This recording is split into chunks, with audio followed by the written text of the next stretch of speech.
thématique que nous développons quelque peu sur Vienne notamment, qui a commencé, on pourrait appeler ça une série. Et je crois que cette thématique est tellement importante et c'est d'être. Vous savez, le monde nous apprend à paraître, mais le Seigneur, dans sa parole, veut nous apprendre à être. C'est différent. Paraître, c'est parfois, disons, comment dire, à l'opposé de ce que nous sommes à l'intérieur. Je pense peut-être vous rappeler quelques petits souvenirs quand parfois on a voulu plaquer sur nous une certaine image.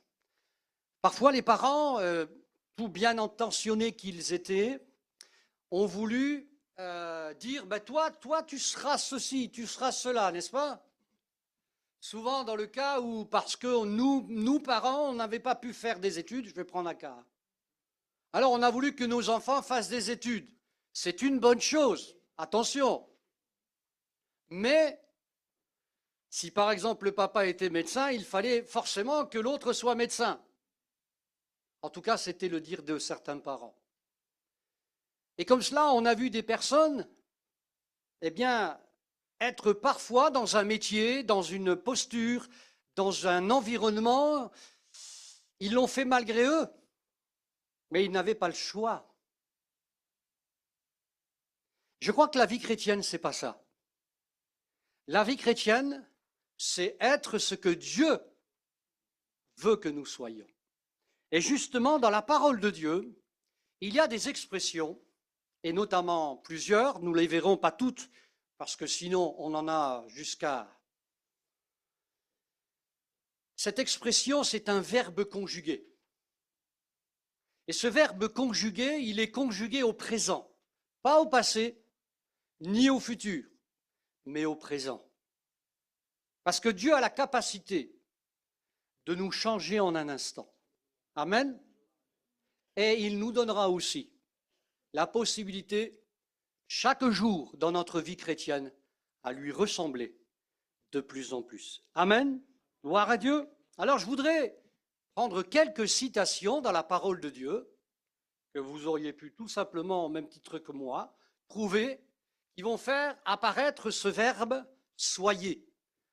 Donc pardon, on va un peu parler de nous. Ça ne vous dérange pas? Attention, on le fera avec toute proportion gardée. Mais c'est la parole qui va nous guider ce matin, comme d'habitude d'ailleurs. La première citation, parce qu'on est obligé de faire une limitation dans nos recherches, ce sont les épîtres de Paul. Vous aimez Paul? Oui, on l'aime. C'est vrai que parfois, il faut s'arrêter plusieurs fois parce qu'il fait des longues phrases, ponctuées de virgules, de points-virgules, etc. Alors, vous inquiétez pas, on va y aller doucement.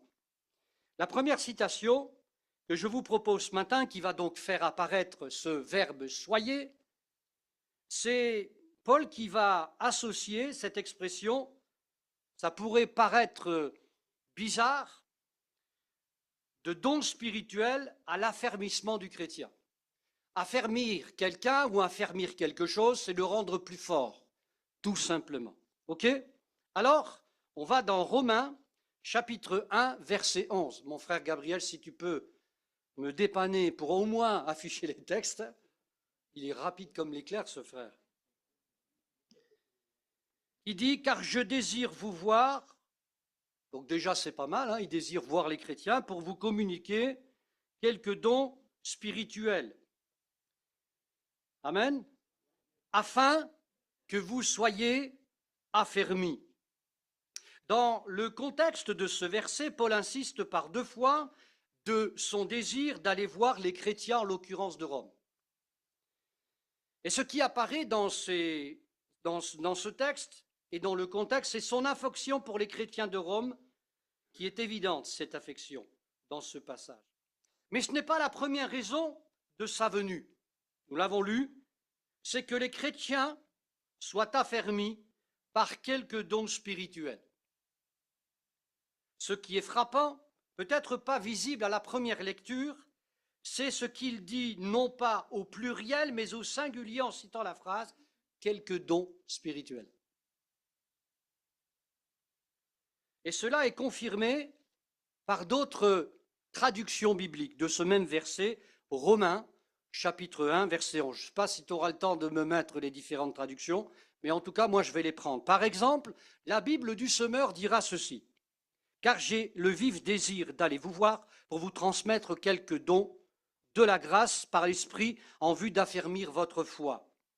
Une autre version, la Darby, dira: car je désire ardemment de vous voir afin de vous faire part de quelques dons spirituels, dons de grâce spirituelle, pardon, pour que vous soyez affermis. Une autre version dira: car je désire vous voir pour vous communiquer quelques dons, toujours au singulier spirituel, afin que vous soyez affermis.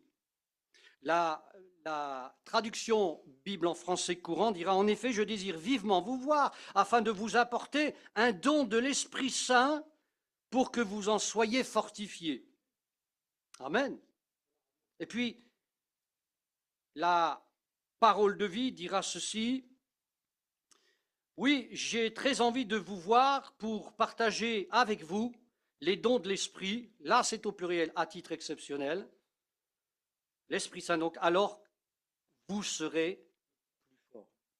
Il est évident ici qu'il y a plusieurs dons spirituels, dont Paul, bien sûr, nous donnera la liste dans ses épîtres. Mais c'est simplement, je pense, la pensée de dire: si au moins je puis vous apporter un don spirituel, alors que je puisse l'apporter. Voilà toute l'humilité de Paul.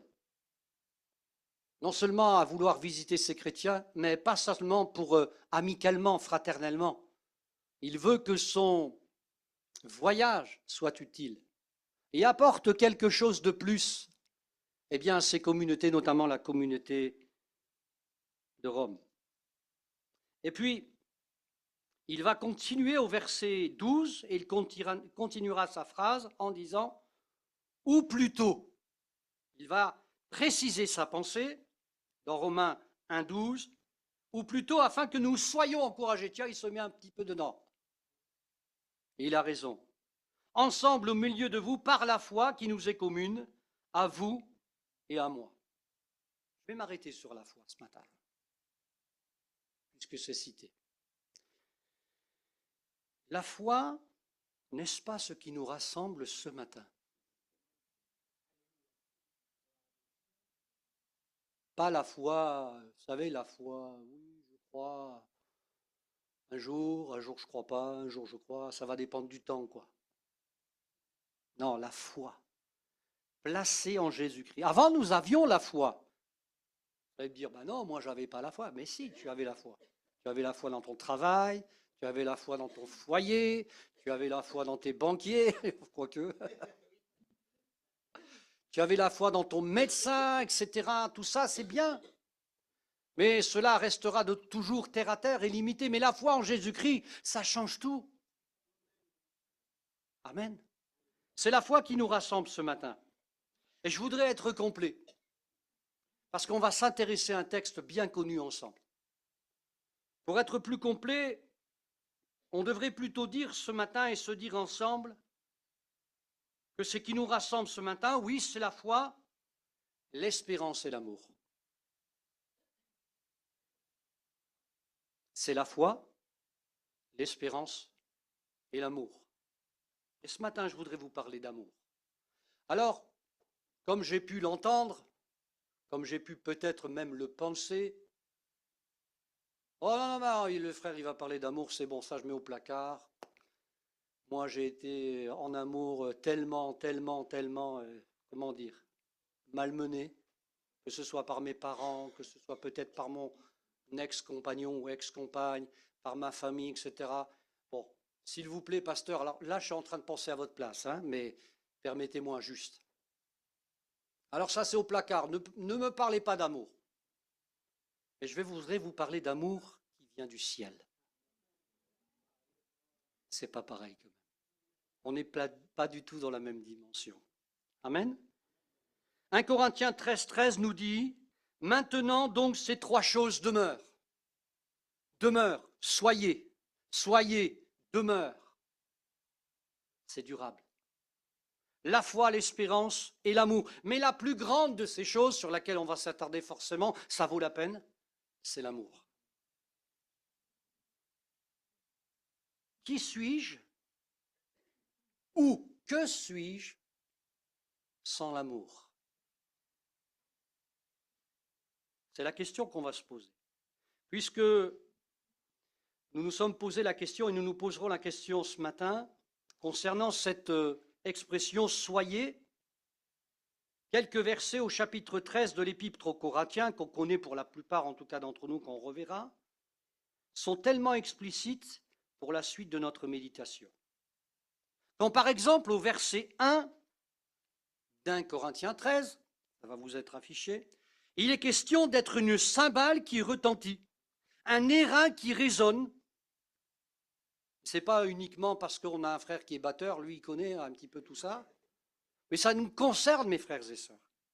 Un airain qui résonne, si je n'ai pas l'amour, pourtant être capable de parler en langue, la langue des hommes et des anges, dont de diversité des langues. Quand par exemple au verset 2, il est question de mes actions de charité et d'un dévouement qui pourrait aller jusqu'à la mort, si je n'ai pas l'amour, cela ne sert pour rien.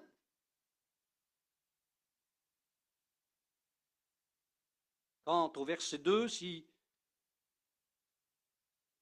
il est question de n'être rien, si je n'ai pas l'amour en possédant pourtant le savoir, la connaissance et même préciser toute la foi. L'amour, qu'est-ce que c'est? Je voudrais vous poser la question, je voudrais qu'on réfléchisse ensemble. Je sais que ce qui va se passer ce matin, vous allez être chamboulés. Parce que quand on parle d'amour, vous allez être chamboulés. On est toujours chamboulés. Parce qu'on a un référentiel, on a un vécu. Et le Seigneur va venir bousculer tout ça. L'amour est un don spirituel.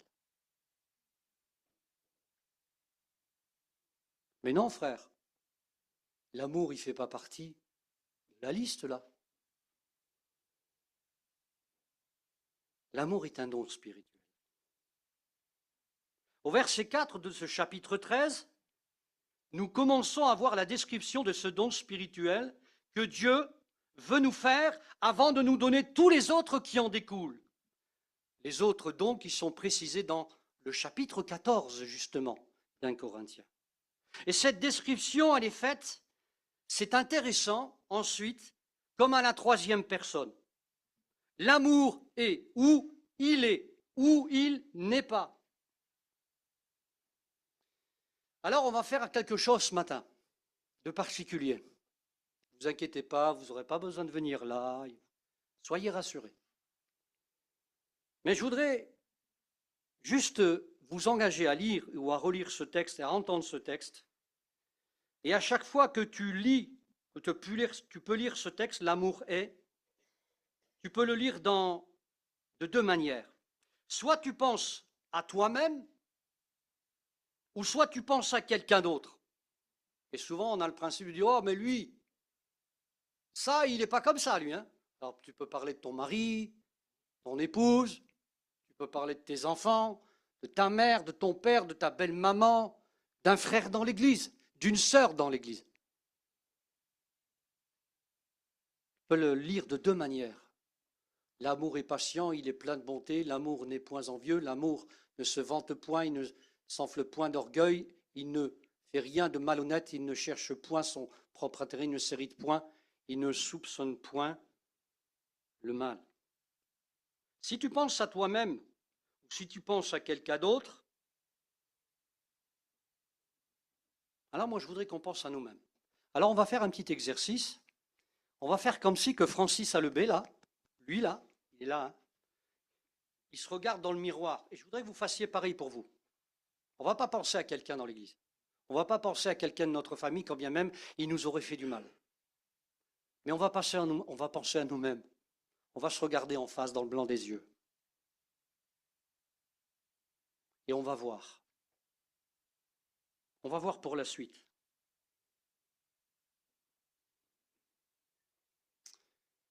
Alors Francis, est-ce que tu Tu es d'accord avec cette définition? Donc je me parle à moi-même. Hein. Est-ce que tu es patient, Francis? Bon, faut qu'il y ait personne, mais là, il y a un peu de monde. Mais ça, c'est dans votre salle de bain ou... Est-ce que tu es patient avec ta femme? Est-ce que tu es patient avec tes enfants? Est-ce que tu es plein de bonté?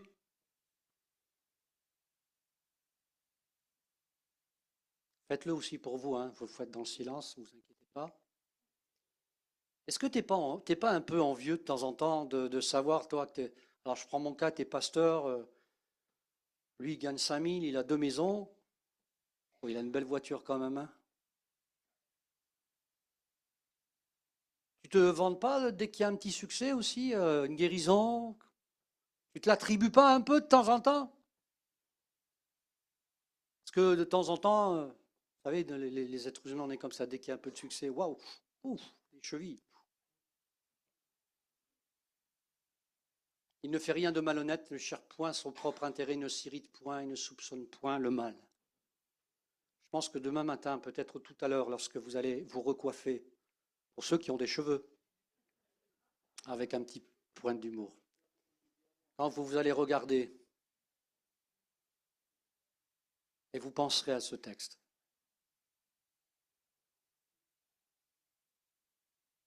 et vous vous direz simplement, Seigneur, j'ai encore besoin de toi.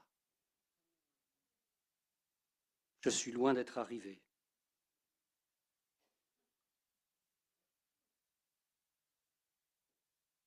À l'évidence, vous vous rendrez compte, comme moi, que personne ne possède ce don, l'amour, dans toutes ses déclinaisons. Bien sûr, je pense que on n'est pas là ce matin pour se mortifier, mais il y a eu des progrès qui ont été faits. Vous pouvez le dire? Oui?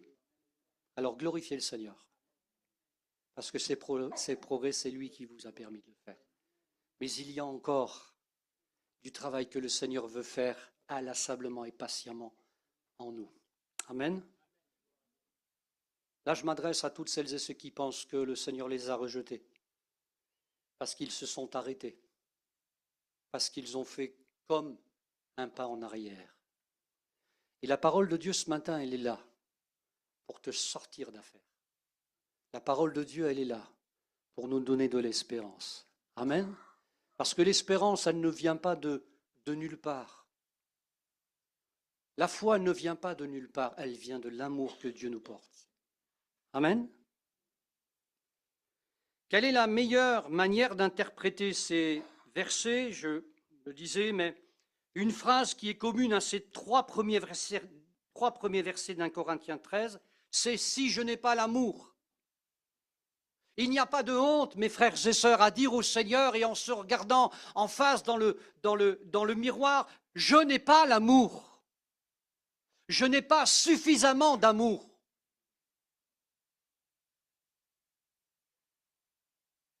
Faut-il accepter que je ne possède pas l'amour d'une manière complète, permanente et durable ce matin?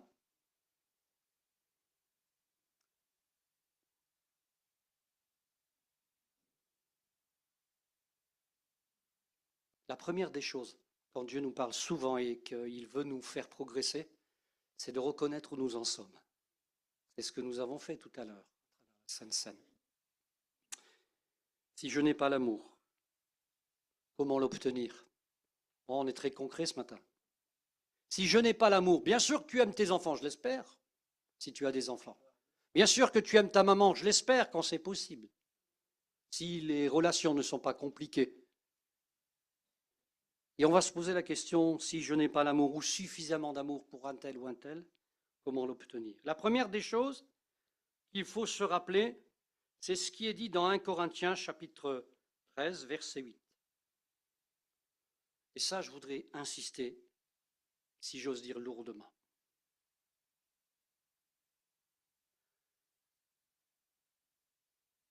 L'amour ne périt jamais.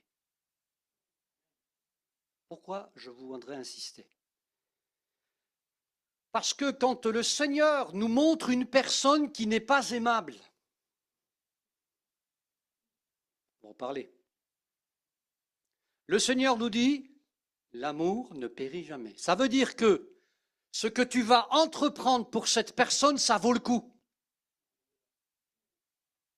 Parce que tu le retrouveras. Le Seigneur ne te demande pas d'aimer pour la terre, mais pour l'éternité, comme il t'aime de cette manière. C'est-à-dire que tous les efforts et les sacrifices que tu feras vaudront le coup, parce que l'amour ne périt jamais. Au-delà de toutes les banques qui sont remplies de lingots d'or, tout cela, ça va partir au feu. Mais l'amour ne périt jamais. Donc ça vaut le coup que tu t'y investisses. Au-delà du fait de dire il faut que j'arrive. Non, c'est bien mieux encore. L'amour ne périt jamais. Et quand des chrétiens décident de s'aimer, il n'y a rien qui les arrête. Comprenez pourquoi ça chamboule? L'amour ne périt jamais.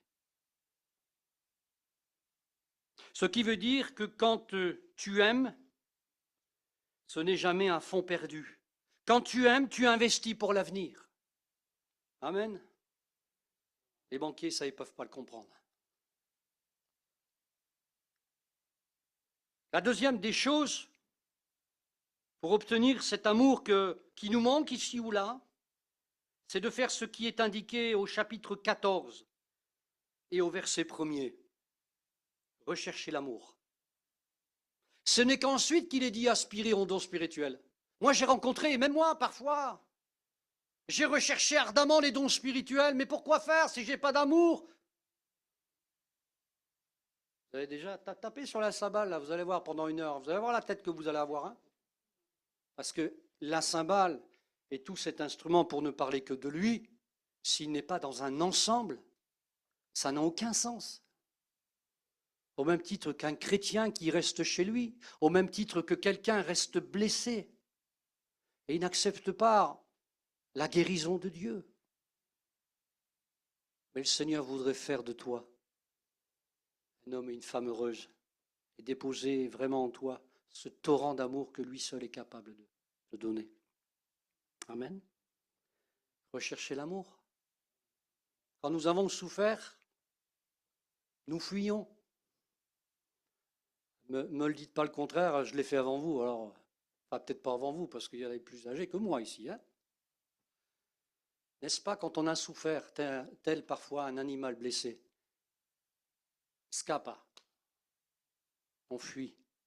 Et on dit, on verra plus tard, ouais, à la grâce de Dieu, oui, à d'autres. Le Seigneur voudrait guérir ce matin. Guérir une bonne fois pour toutes. Et te donner dans les jours prochains la possibilité d'aimer même celui qui n'est pas aimable. Ça, c'est le miracle de Dieu. Comment obtenir l'amour qui nous fait parfois défaut?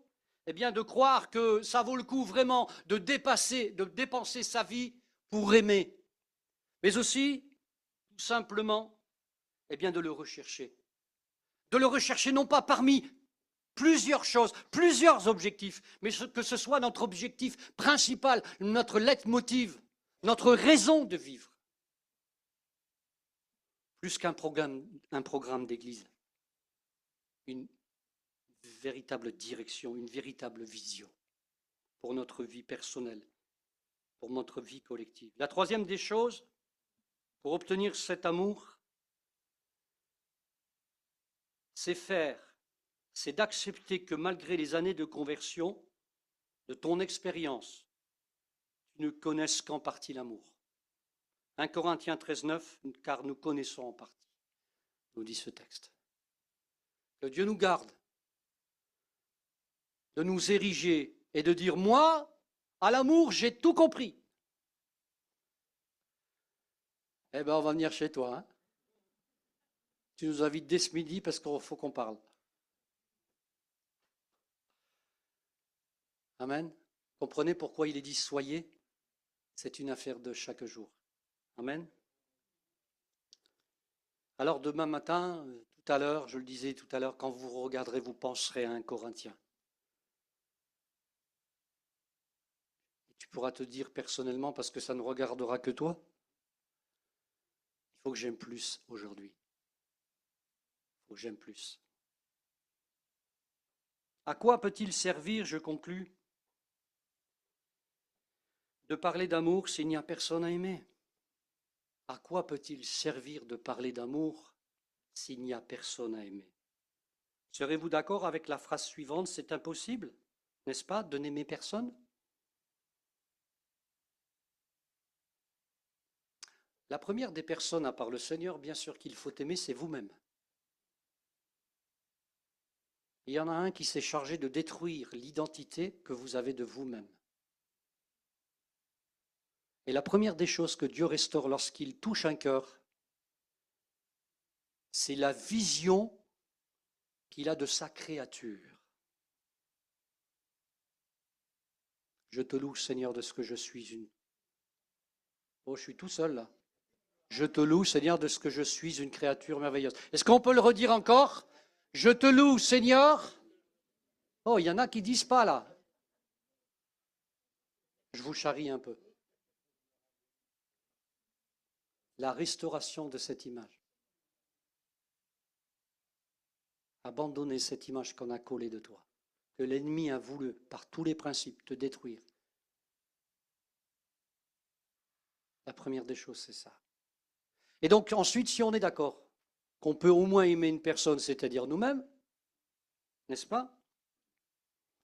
Eh bien, Jésus va nous exhorter à aller plus loin dans nos considérations. Parce que je crois que si on n'est pas déjà sauvé, guéri, si on n'a pas connu l'amour de Christ, on ne peut pas aller plus loin. C'est le point de départ. Il faut la réconciliation. Il faut que tu naisses de nouveau. Il faut que tu percutes ton cœur à la croix, où Jésus donne sa vie, livre son amour. Le Père sacrifie le Fils pour que tu puisses connaître cet amour. Avant, c'est impossible. Bien sûr, tu vas te dire, mais quand même, attends, j'ai quand même fait ceci, j'ai quand même fait cela. Et ça, on n'est pas là pour remettre en cause cela. Tu as élevé une famille, tu as fait tout ce que tu as pu, tu as mis ton amour. Bien sûr que oui. Mais ce n'est pas de ça dont on parle. C'est un amour bien plus grand, bien plus pur. Et je le redis, qui vaut la peine. Car l'amour, il demeure. Il est pour l'éternité. Alors, je vais terminer par quelques exhortations pour celles et ceux qui veulent aller plus loin. Dans Matthieu chapitre 5, verset 46, nous dit « Si vous aimez ceux qui vous aiment, quelle récompense méritez-vous? Les publicains n'agissent-ils pas de même? » Ah, je ne savais pas qu'il fallait quand même aller au-delà du cadre familial. Ça veut dire, pasteur, que si lundi je vais au travail, il faut que j'aime mon patron. C'est un peu dur, hein? Eh oui. Faudra même que tu aimes ton voisin, de droite ou de gauche, peu importe. Ça chamboule, hein? N'est-ce pas? On voit que là, maintenant, on est déjà demain.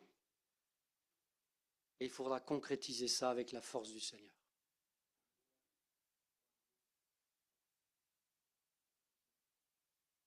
Paul continuera ses exhortations un peu partout en disant ceci. Romains 12, 2. Ne vous conformez pas au siècle présent, mais soyez transformés par le renouvellement de l'intelligence, afin que vous discerniez quelle est la volonté de Dieu, ce qui est bon, agréable et parfait. Ce matin, on fait quoi? On écoute quelqu'un? Non, on écoute la parole de Dieu, qui veut renouveler toutes choses en nous.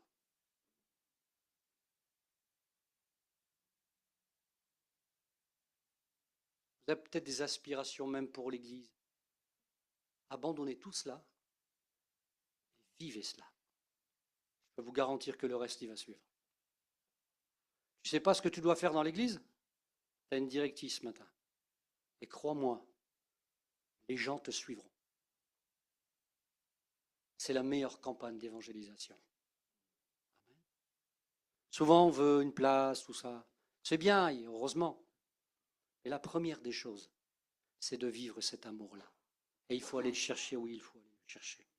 Parce que l'amour du siècle présent, ce siècle présent, là, pardonnez-moi, mais le monde n'aime pas. C'est pas vrai.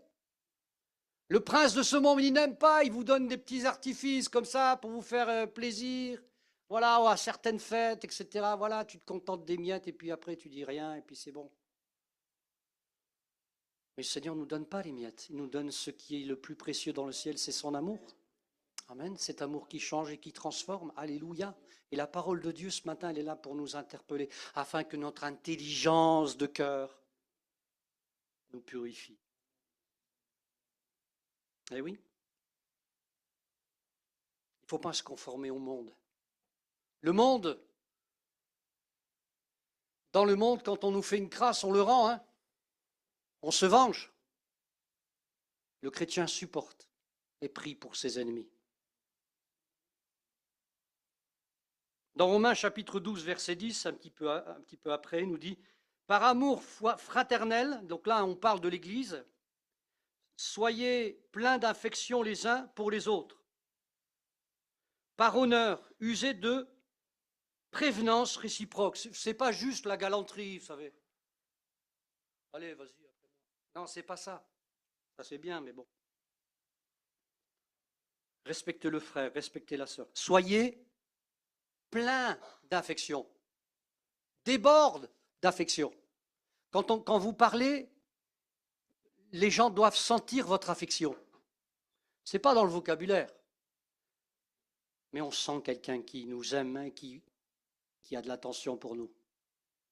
Soyez plein d'affection, les uns pour les autres, pas les uns et pas les autres. Les uns pour les autres, les uns avec les autres. Usez de prévenance réciproque. Le frère, il a un cœur, la sœur, elle a un cœur, c'est du velours, c'est de la dentelle. Tant que j'aurai un souffle de vie, je me battrai contre les paroles mauvaises, les paroles dites comme cela à l'emporte-pièce qui blessent les cœurs. Vous savez, les gens, ils disent rien, ils se ferment la bouche. Moi, j'ai un détecteur. Je ne sais pas pourquoi, mais j'ai un détecteur. Les premières des blessures que nous avons reçues, elles ne sont pas physiques. Elles sont par les paroles. Et un chrétien renouvelé doit apprendre à parler. Je ne vous choque pas quand je dis ça? Et puis le chapitre 12, verset 16, nous dit « Ayez les mêmes sentiments les uns envers les autres. N'aspirez pas à ce qui est élevé, mais laissez-vous attirer par ce qui est humble. Ne soyez pas sages à vos propres yeux. » nous dit ce texte.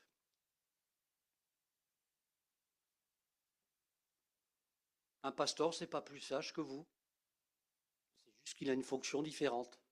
Et un jour, il sera à la retraite. Administrative. En général, ils y vont jusqu'à la fin. On ne vit pas à l'église par un service. On est à l'église parce qu'on est des chrétiens d'abord. Et peu importe où le Seigneur nous mène, ce n'est pas notre service qui fait notre identité. Et je n'aime pas parce que j'ai un service. J'aime parce que la parole de Dieu me le dit, mais parce que tout simplement j'ai envie d'aimer. Simplement, j'ai reçu cet amour, pourquoi je ne le donnerais pas? Pourquoi serait-il restrictif à quelques-uns, de ma famille ou pas? Romains 12, 18 nous dit, et ça sera le dernier texte, je crois, oui. S'il est possible, autant que cela dépende de vous, soyez en paix avec tous les hommes. Oh là là là. Faut au moins essayer, n'est-ce pas? Ce matin, j'ai voulu vous parler simplement de ce texte tellement connu d'Un Corinthiens 13. Et je pense que le Seigneur, il prépare son peuple, mais depuis longtemps, pas parce que je le dis, à son prochain retour.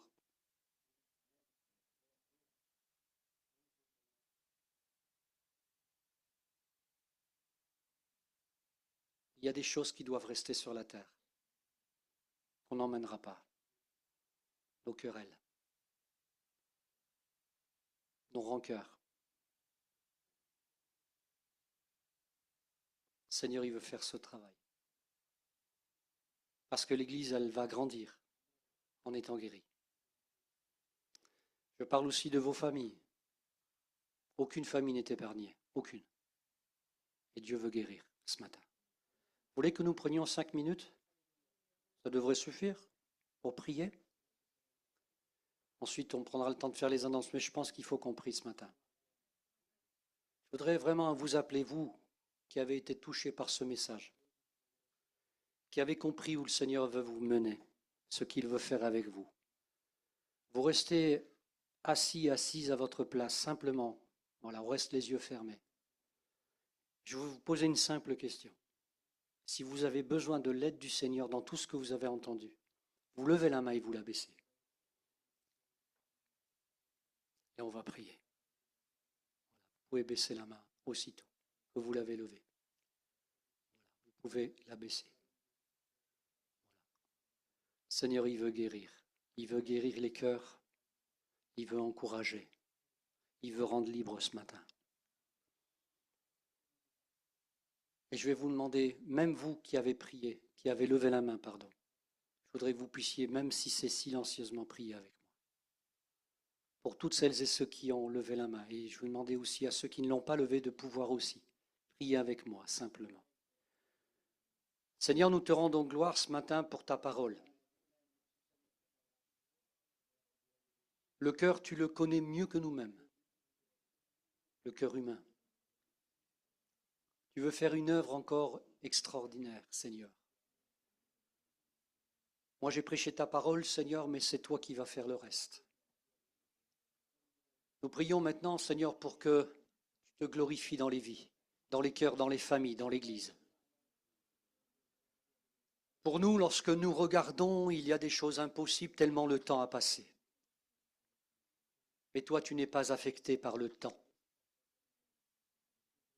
Alors, Seigneur, je te demande, quelle que soit la personne qui a levé la main, de la rendre réellement libre de ce qui l'empêche, peut-être, de connaître cet amour qu'il ne connaît pas encore.